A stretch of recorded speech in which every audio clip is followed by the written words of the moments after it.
아멘. 할렐루야.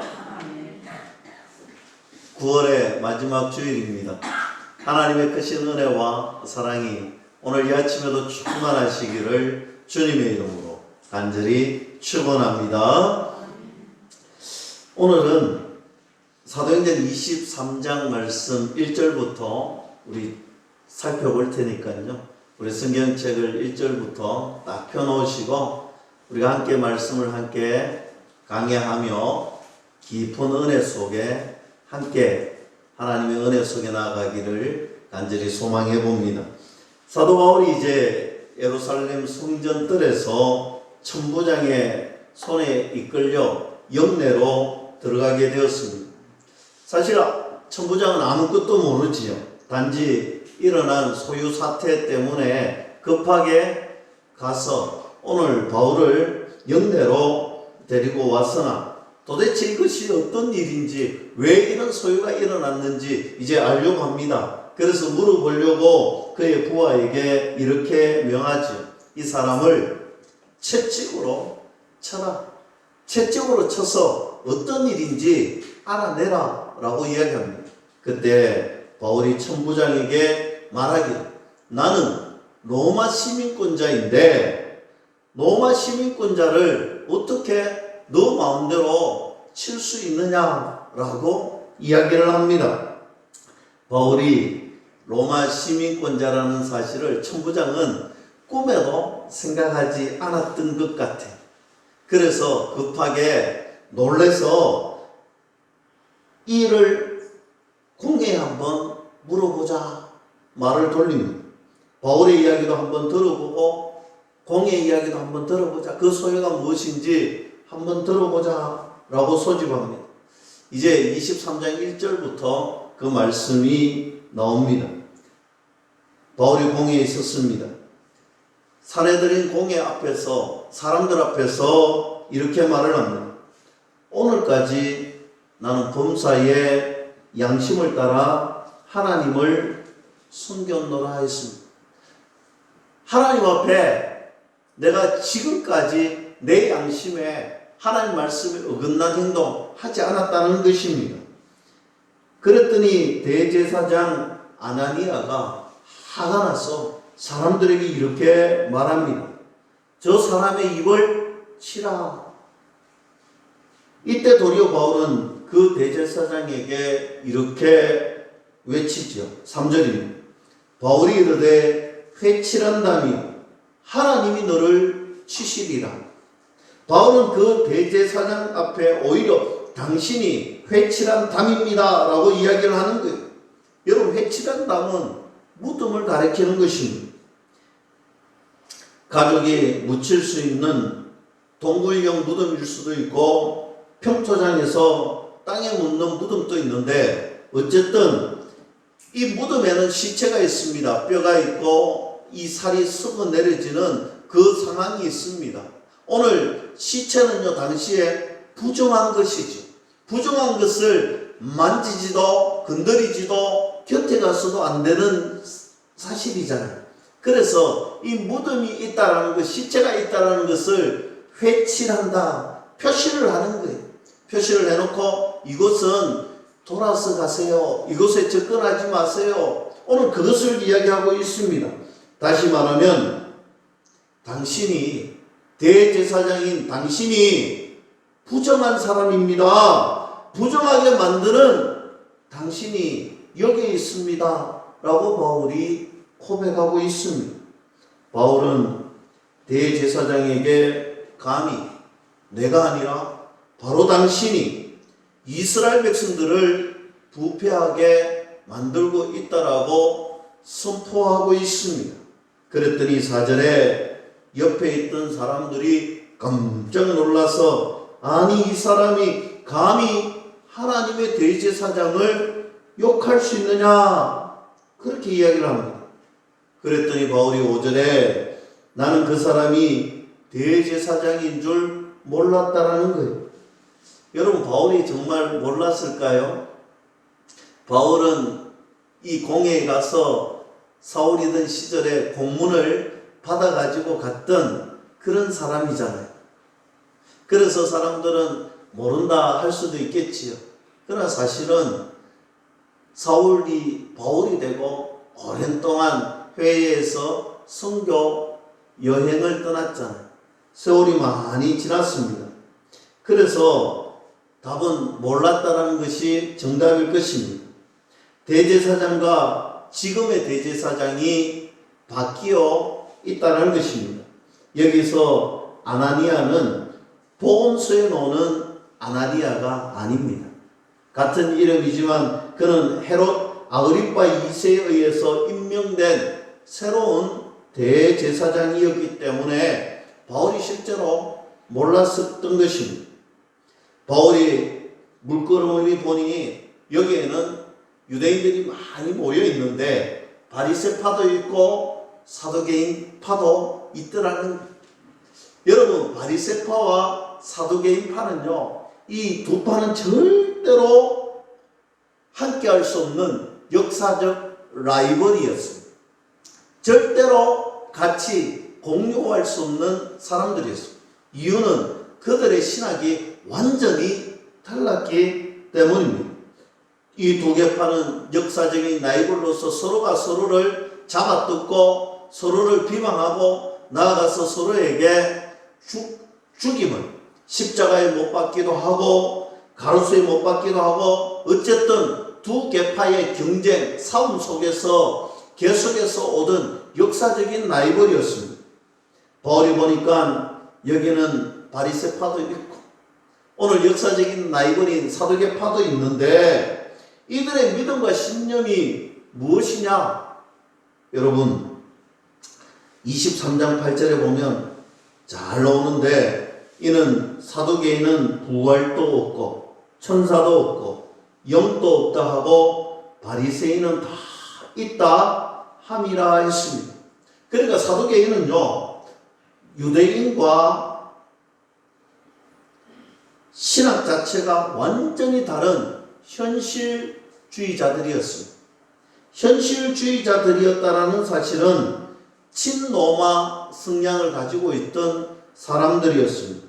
그래서 그들은 이 땅에서 천국을 누리고 천국을 경험하고 행복하게 사는 것이 그들의 신학이요, 신념입니다. 부활도 없습니다.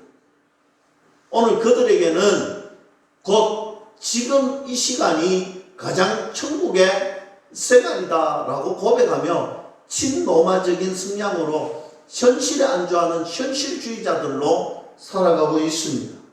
그러나 바리새인들은요, 아니라는 거예요. 부활도 있고 내세도 있고 우리는 천국이 있다라고 고백하는 사람들이 바리새파 사람들입니다. 그때 바울이 이렇게 말하죠. 6절 말씀 보세요. 나는 바리새인이요. 여러분, 오늘 두 라이벌이 있는데 그들이 바울을 이제 소유가 일어난 어떤 일인지 모르겠지만 몰려와서 이제 재판을 하려고 하는데, 오늘 가만히 보니까 바울이 바리새파라는 거예요. 바리새인이라는 거예요. 그러니까 바리새인들 쪽에서 웅성하기 시작하는 거예요. 여러분, 그렇잖아요. 저 사람 우리 편이라는 거예요. 바리새파가 볼 때는 가만히 보니 우리 편이네. 9절에 봅니다. 크게 저들세 바리새인 편에서 몇 서기관이 일어나 다투어 이르되 우리가 이 사람을 보니 악한 것이 없도다. 혹 영이나 혹 천사가 그에게 말하였으면 어찌하겠느냐라고 합니다. 오늘 바리새파가 일어나서 변호를 하는데 우리가 살펴보니 아니 잘못한 게 없는데, 저 사람 말이 틀린 게 없는데 너희들 틀렸다고 하는 것, 진짜 천사가 와서 그 다메섹 도상에서 진짜 이야기했으면 너 어쩔 건데, 이렇게 지금 변호하고 있습니다. 예수님을 만났는데 그것이 선한 영 아니면 천사에 의해서 이루어진 것이라면 너희들 책임질 수 있느냐? 이렇게 변호를 하니 바리새인들과 사두개인들이 드디어 둘이서 또 두 계파가 분쟁을 하는 거예요. 서로 싸우기 시작하는 거예요. 바울 놓고 티격태격 싸우니 10절 중간에 보니 찢겨질까 한다라는 것이, 찢겨질까 얼마나 또 다툼이 심하니 조각조각 날까 싶어서 천부장이 바울을 급히 다시 영내로 데리고 갑니다. 사실 바울은 그곳에서 어떤 사람인지, 바울이 어떤 마음으로 이 자리에 왔는지, 바울이 자신을 변호하고 변정하고 하나님의 복음을 증거할 그런 기회였다고 생각을 했는데, 실은 그곳에서 별말하지 못하고 오늘 기회를 놓쳐버린 듯이 오늘 영내로 돌아왔다는 거예요. 좋은 찬스를 놓치고 왔더니 바울이 낙심이 되고 절망이 되고 한숨이 나오더라는 것입니다.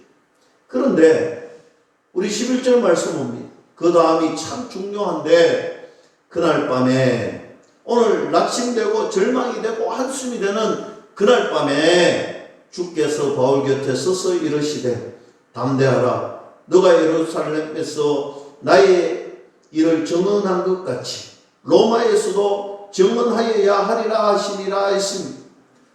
여러분, 이 말씀이 얼마나 벅차오릅니까? 오늘 예수님께서 바울을 찾아오시는 그날 밤에 신속하게 정확하게 낙심되고 절망된 바울 앞에 속히 찾아와 주셨다는 것입니다.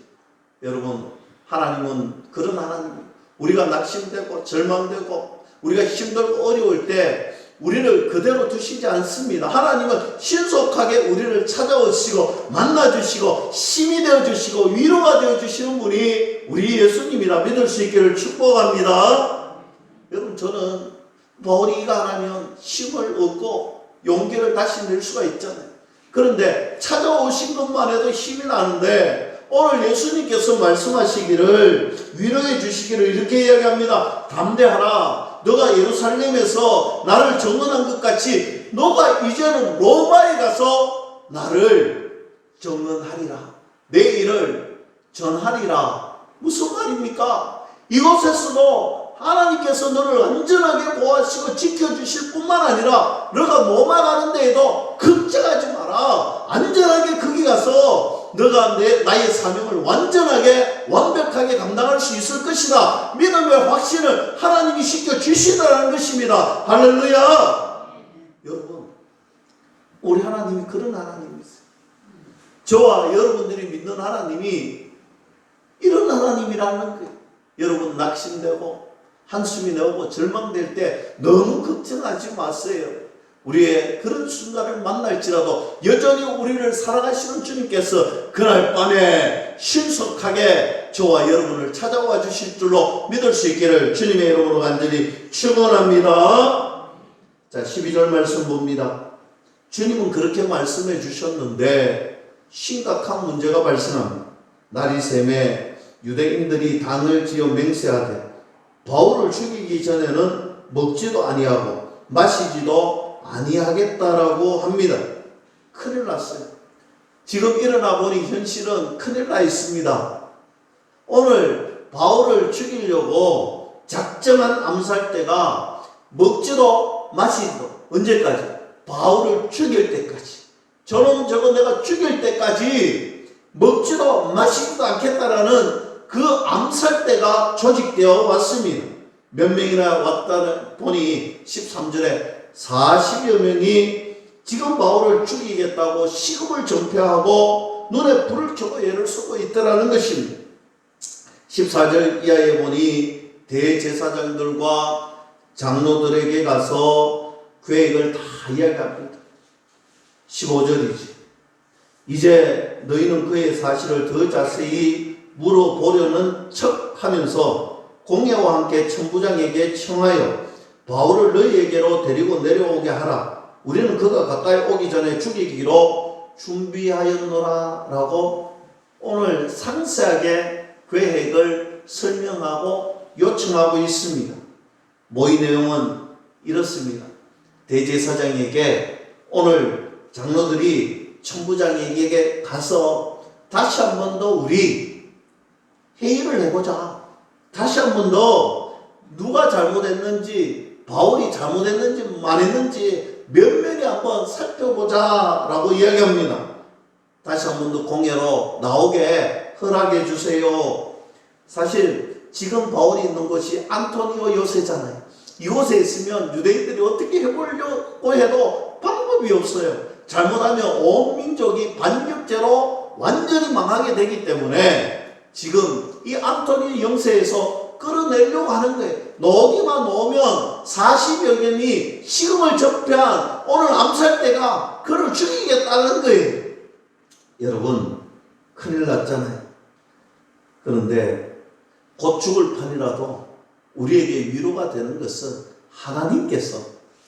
하나님께서 지금 저들의 계획을 알고 계시죠. 오늘 하나님께서 사도 바울에게 분명히 약속하셨잖아요. 하나님이 눈동자 같이 보호하시고 절대적으로 지키시고 보호해 주신다는 사실입니다. 16절 보세요. 놀라운 사실이 등장합니다. 바울의 생질이 그들이 매복하여 있다함을 듣고 와서 영내에 들어가 바울에게 알린지라. 오늘 성경 외경에는 누구인지 여러 분분한 일이 있지만 어쨌든 성경에는 생질이라고만 이야기하고 있습니다. 오늘 누나의 아들이겠지요. 오늘 이 생질이라는 분들이 어떤 경로를 통해서든지 이 엄밀한 계획을 다 들었다는 거예요. 오늘 그 음모를 생질로 통하여서 듣게 되었습니다. 이것이 하나님의 은혜가 아닐까 싶습니다. 어쨌든 알게 하시고 깨닫게 해 주시다는 것입니다. 그리고 이 모의를 바울에게 가서 이야기를 해 줍니다. 그랬더니 바울은 백부장을 부릅니다. 이 청년을 천부장에게 데리고 가세요. 중간 과정 거치지 말고 그냥 천부장에게 가서 뭔가를 말하게 하세요. 바울의 생지는 천부장 앞에 서게 됩니다. 19절 봅니다. 천부장이 그의 손을 잡고 물러가서 조용히 묻되 내게 할 말이 무엇이냐. 천부장도 오늘 이쯤 되니까 뭔가 있을 것 같잖아요. 느낌이 샤잖아요. 그러니까 주위의 사람을 물리고 조용히 묻습니다. 그때 20절 21절에 바울의 생질이 암살 결살 때에 오늘 모의 내용을 전달합니다. 그런데 얼마나 지혜롭게 전달했는지 20절 21절 말씀 보면 알 수가 있습니다. 대답하되 유대인들이 공모하기를 그들이 바울에 대하여 더 자세한 것을 묻기 위함이라 하고 내일 그를 데리고 공회로 내려오기를 당신께 청하자 하였으니 당신은 그들의 청함을 따르지 마옵소서. 그들 중에서 바울을 죽이기 전에는 먹지도 않고 마시지도 않기로 맹세한 자 40여 명이 그를 죽이려고 숨어서 지금 다 준비하고 당신의 허락만 기다리나이다. 여러분, 오늘 암살 계획을 다 이야기하면서 덧붙인 말이 이것입니다. 당신의 허락만 기다리고 있습니다. 왜 붙였습니까? 참 지혜로운 말이잖아요. 이거 당신 책임이라. 무언가 일이 일어나고 암살 계획이 나서 바울이 죽으면 그거 당신 책임이라는. 바울이 로마 시민권자잖아요. 여러분, 로마 시민권자의 권세는 대단합니다. 함부로 할 수 없어요. 오늘 분명하게 이야기하는 거예요. 지금 당신이 허락하면, 당신이 허락해서 무언가 일이 일어나면, 바울이 죽기라도 한다면, 로마 시민권자가 죽는다면 그 책임 당신이 져야 된다. 당신이 허락했기 때문에 일어난 일이 당신이 책임져야 된다라는 것입니다. 그때 천부장이 이 청년에게 이야기합니다. 아무한테도, 지금 이 이야기는 아무한테도 이야기하지 마라. 그리고 바울을 얼른 로마 총독이 있는 가이사라로 옮길 계획을 쏩니다. 그것이 바로 23절이죠. 백부장 둘을 불러 이르되 밤 제3시에 가이사라까지 갈 보병 200명, 기병 70명, 창병 200명을 준비하라. 여러분, 지금 사도 바울 한 사람을 옮기는데 병력이 어마어마하게 동원이 되는 거예요. 오늘 로마 시민권자라는 것이 이렇게 권세가 있는 거예요. 오늘 이런 바울, 오늘 로마 시민권자를 이제 옮기는데 여러분, 제3시 저녁 9시 가까이 되어서 가이사라로 예루살렘까지 약 100km를 바울을 옮길 계획을 세웁니다. 그것도 신속하게 그 밤에 옮기려고 합니다. 24절 하반절에 보면 짐승을 준비하라. 빨리 짐승 타고 간다는 거예요. 25절에 편지 하나를 쓰는데 누구에게? 로마 총독에게. 여러분 구두로 이야기하면 될 것 같지만 사실 당시에는 이 서면으로 보고를 해야 됩니다. 행정적으로 하급자가 상급자에게 보고를 할 때는 꼭 서면으로 진술서를 써야 합니다. 그래서 천부장이 당시의 총독인 벨릭스에게 서면으로 진술서를 쓰는데 여러분 그 장면이 사실 조금 재미있습니다. 26절에 글라우디오 루시아는 총독 벨릭스 가깝게 무난하나이다. 편지를 쓰면서 당연히 할 수 있는 말이지요. 그런데 그 다음부터 우리가 잘 살펴봅니다. 27절에 이 사람이 유대인들에게 잡혀 죽게 된 것을 내가 로마 사람인 줄 알고 군대를 거느리고 가서 구원하여다가, 여러분 이 말이 맞습니까? 틀립니까? 전혀 사실과 다르잖아요. 소요가 일어나서 천부장이 금방 찾아가서 오늘 그 소요를 진압하고 사도 바울을 데리고 왔잖아요. 오늘 사도 바울이 로마 시민권자인지 몰랐습니다.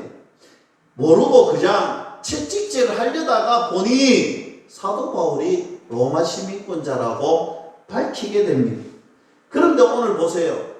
오늘 이 불리한 만한 것들, 자기에게 불리한 만한 것들은 다 빼버리고 자기에게 유리한 말들만 써서 보냈다라는 것입니다. 28절에 유대인들이 무슨 일로 그를 고발하는지 알고자 하여 그들의 공회로 데리고 내려갔더니, 사실은 총부장은 이 사실에 몇몇 어떤 일이 있었는지 정확하게 알고 싶은 마음이 없습니다. 다만 소유가 일어난 것이 자기에게 불리하기 때문에 그 소유가 뭔지를 알고 싶은지, 뭔가 바울을 도와주려고 하는 전혀 의도는 없지만, 그러나 결국은 보세요. 바울을 도와주는 격이 되고 맙니다. 29절에 나와요. 고발하는 것이 그들의 율법 문제에 관한 것뿐이요 한 가지도 죽이거나 결박할 사유가 없음을 발견하였다. 무슨 말입니까? 오늘 찾아가서 알아보니 이 사람은 무죄다. 하나도 죄가 입증이 되지 않고 발견이 되지 않고 그냥 무죄다. 이렇게 이야기하는 거예요. 그리고 29절 말씀은 참으로 이 천부장으로서 잘한 짓이지요. 30절 봅니다. 그런데 여기 있는 사람 중에 그를 죽이려는 사람이 있습니다. 그래서 내가 총독에게 보냅니다. 잘 살펴주세요. 오늘 보세요. 소요가 일어났는데 자기에게 불리한 것은 다 빼버리고 오늘 보고를 하는데 한마디로 오늘 소요에 가봐서 잘잘못을 따지고 보니 오늘 하나도 발견할 수 없는 무죄인데 이 사람이 로마 시민권자라는 거예요. 그런데 이 로마 시민권자를 유대인들이 죽이려고 하니까 내가 지금 급하게 이 군병을 동원해서 지키고 당신에게 보냅니다 라고 이야기하고 있습니다. 여러분, 한글 성경 31절에 보병이 명을 받은 대로 밤에 바울을 데리고 이렇게 되어 있습니다. 그러나 히브리어 보면, 헬라어죠, 원어에 보면 밤새도록, 그냥 밤에가 아니고 밤새도록, 지금 밤새도록 안디바들이라는 곳으로 급하게 이동한 거예요. 예루살렘에서 64km 떨어진 곳인데 밤새도록 이렇게 먼 거리를 달려왔다는 것입니다. 이제는 이곳까지 오니 안도의 한숨을 쉬면서 이곳까지는 쫓아오지 못하겠지. 그리고 가이사랴에 들어가서 32절 봅니다. 이튿날 기병으로 바울을 호송하게 하고 영내로 돌아가니라. 그 많은 우리 창병, 보병 다 보내고 이제 기병만 데리고 가이사랴까지 갑니다. 이제는 안전하다는 것. 그리고 33절에 보면 그들이 가이사랴에 들어가서 여러분 지금 사람들이 바울을 죽이려고 했잖아요. 암살 모의를 철저하게 계획을 짜고 철저하게 준비를 했잖아요. 빈틈없이 준비했지만 하나님께서 이 모든 그들의 계획을 무효화시켜버립니다. 그들이 철저하게 짰고 정말 밥도 식음을 전폐하는 40여 명의 암살대가 나타났지만 그걸 하나님께서 한번 바꾸어 버리시니까, 하나님이 어루만져 주시니까, 하나님이 사도 바울을 보호하고 지켜주시니까 그것이 다 무효가 되더라는 것입니다. 이처럼 하나님이 완벽하게 지키시고 보호하셨다. 여러분 이 사실을 믿을 수 있기를 주님의 이름으로 간절히 축복합니다. 이제 총독 벨리스에게 바울에게 편지를 전해주었더니 바울에게 이렇게 총독이 묻습니다. 어느 영지 사람이냐? 33절이지. 어느 가나에 있는 사람이냐? 라고 묻습니다. 그때 저는 길르기아 사람입니다. 여러분 벨릭스가 다스리고 대리로 다스리고 있는 지역이 길르기아였습니다. 그러면 자기의 가난이지. 그래서 마지막 절에 오늘 헤롯궁에서 머물게 합니다. 바울은 무사히 안전하게 몸을 피하고 오늘 안전하게 보호받는 장면이 오늘 사도행전 23장의 내용입니다. 저는 오늘 본문을 통하여서 우리에게 주시는 강력한 하나님의 메시지가 무엇이냐? 오늘 말씀의 제목이죠.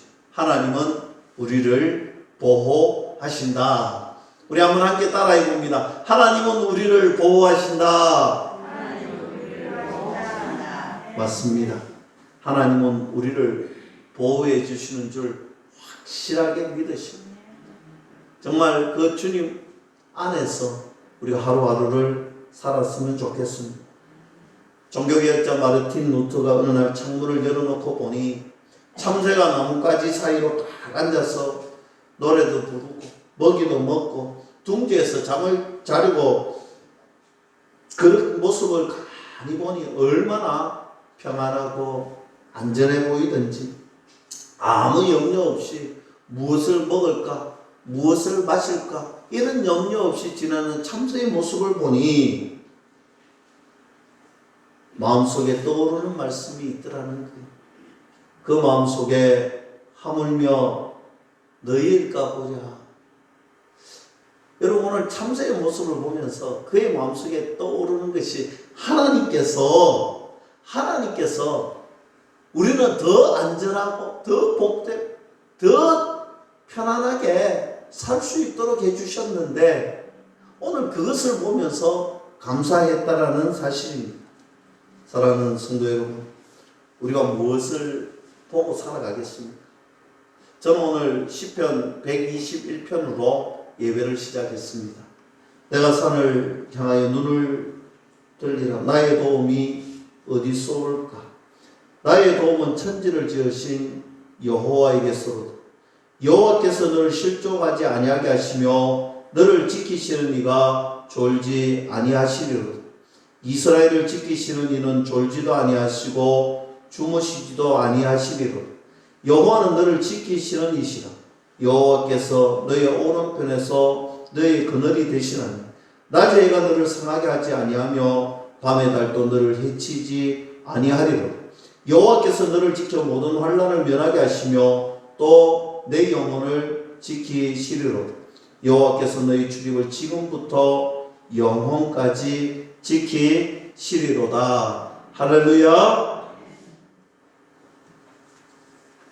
우리 하나님은 저와 여러분들을 영원토록 보살피시기를 원하십니다.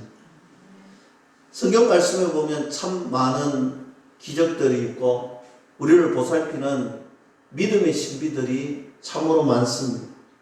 열왕기하 3장에 보면 이런 일이 있었죠. 북이스라엘의 정말 악명 높은 아합 왕이 죽으니 그 옆에 있던 모압이 배반을 하잖아요. 늘 조공을 바쳤는데 순식간에 그가 등을 돌립니다. 그때 북이스라엘의 아합의 아들 여호람이 남쪽의 요사밧 왕에게 사실 모압이 등을 돌렸는데 우리 저거 혼내줍시다. 그래서 오늘 거절하지 못하고 늘 예스맨이었던 요사밧 왕이 그렇게 합시다. 그래서 북이스라엘, 남유다 그리고 에돔까지 합세해서 모압을 치러 갑니다. 치러 갈 때에 기상천외한 방법을 하나 안내합니다. 원래는 지형적으로 모압을 치기 위해서는 위에서 내려오면서 전쟁을 치러야 됩니다. 그런데 기상천외한 방법을 이야기합니다. 한 번도 경험해보지 못한 방법을 세 나라는 연구를 합니다. 왜냐하면 늘 뻔한 방법으로 가면 준비가 잘 되어 있을 거다는 거예요. 그래서 시도해보지 못한 남쪽으로 한번 우리가 치고 올라가자. 여러분 사실 남들이 사용하지 않는 데는 뭔가 약점이 있겠지요. 뭔가 아무도 하지 않는 데는 이유가 있는 거예요. 문제를 만납니다. 물이 없는 거예요. 오늘 치러 올라가 보니 물이 없는 거예요. 물이 없으니 기진맥진하고 모든 군사들이 죽을 맛인 거예요. 그래서 이렇게 이야기합니다. 우리가 여기 와서 몰살을 당하는구나.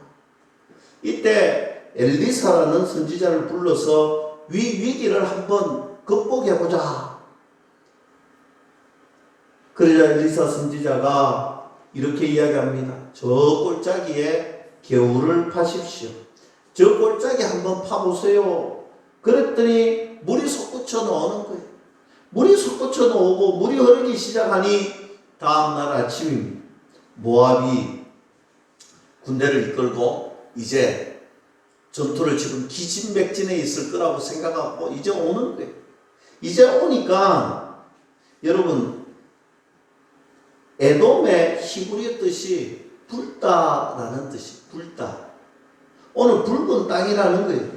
붉은 지역에 물이 흐르니까 아침에 얼핏 보니까 붉은 지역에 물이 흐르는 것이 마치 피가 흐르는 것 같은 거예요.